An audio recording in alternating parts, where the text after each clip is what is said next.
So if Benue State made a mistake or was not well informed before going ahead to enact that law, what should they be doing now? What Benue governor should be doing, and what Nigeria should be doing, is to call on the national government, the president, our president. I know, but let's establish the facts here, okay? This problem predates Muhammadu Buhari and his administration. The problem predates former President Goodluck Jonathan and his administration. But what we have noticed, and what I have noticed in Nigeria, is that, leaders in Nigeria kick the can down the road to give them a small leeway so that they can complete their term and leave office, and then they abandon the problem for the next person who is coming. So nobody actually wants to solve any problem. They just want to delay it to give them some time so they can complete their term and then they leave. Okay? So, but this is our problem now. Every generation has to confront their own challenges. This is one of the challenges that we face as a generation. And so our president has to provide the leadership, and we will support him. He has to provide the leadership for us to deal with this problem, because this problem is becoming a nagging problem not only on our side, but on a lot of other things that we are doing. So the solution, like I said, lies the federal government working with the states for us to solve this problem. That's a supposition, because we cannot work with suppositions, really, because people are really concerned, saying that if the president is unable to wade in into this situation, despite saying that arrest such persons who are committing this kind of, or perpetrating this kind of violence across the country, if the president is not seen, or should I say the presidency now, is not seen to be taking deliberate strategic steps, then that will be a source of concern. And this problem may even linger for longer than we even expect. So, in your view, what would you say specifically the government should do at the federal level? Should they, since they control the police, they control the DSS, they control the NIA, what should they do? Should they deploy those agencies to begin to holistically look at those issues with a view to stopping it once and for all?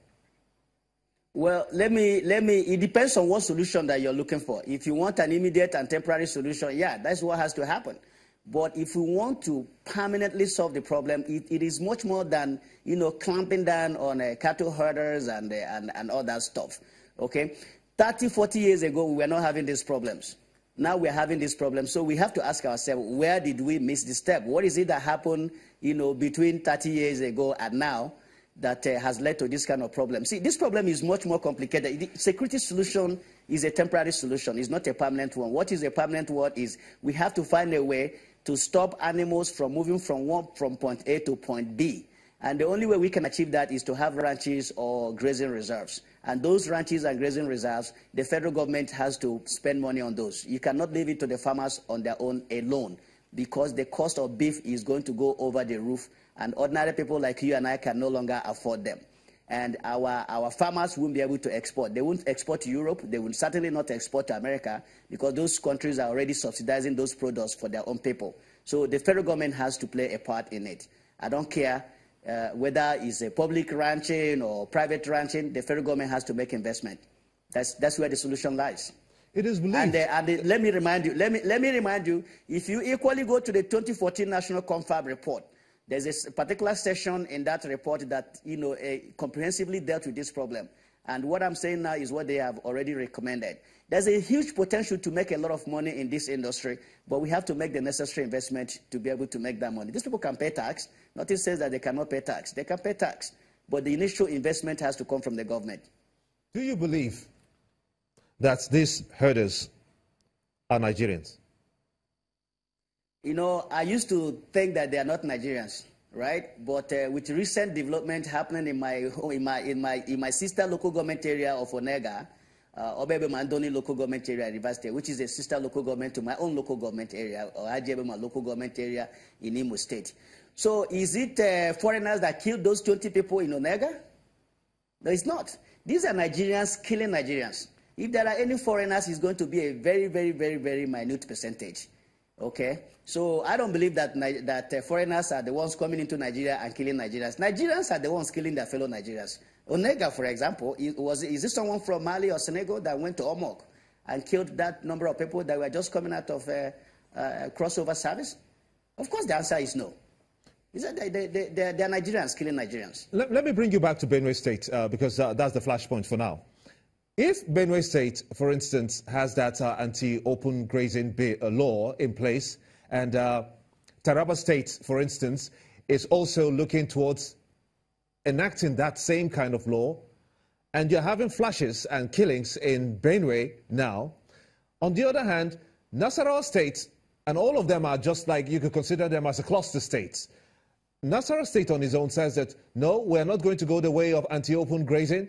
In fact, if you have cattle, come to our place and you can graze. And Benue State Governor, in his words, said that we don't have land for grazing in Benue State. Don't you think that we should scrap that law and protect the lives of the people of Benue State? Well, I can't dictate to the governor of Benue State what he wants to do. But what I can tell you is that legislation was dead on arrival because I know that the governor does not have the capacity to enforce the law. No, because if it is dead on arrival, then it should be scrapped. What do you think of that submission that say, if it is dead on arrival, like you said, then why not scrap it?